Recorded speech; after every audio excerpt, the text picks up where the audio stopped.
குஜராத்தில் 4 வழி கொண்ட கேபிள் பாலத்தை பிரதமர் மோடி திறந்து வைத்தார்.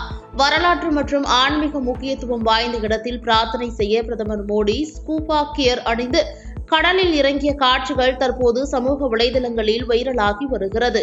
பிரதமர் மோடி நீருக்கடியில் கிருஷ்ணருக்கு அடையாளமாக மயில் இறகுகளை கொண்டு போய் காணிக்கையாக செலுத்தினார். இதுகுறித்து தனது அனுபவத்தை பிரதமர் மோடி பகிர்ந்து கொண்டார். தண்ணீரில் மூழ்கியிருக்கும் துவாரகா நகரில் பிரார்த்தனை செய்வது மிகவும் தெய்வீகமான அனுபவம்.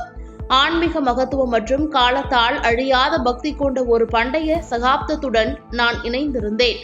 பகவான் ஸ்ரீ கிருஷ்ணா எங்கள் அனைவரையும் ஆசிர்வதிக்கவும் என குறிப்பிட்டிருந்தார்.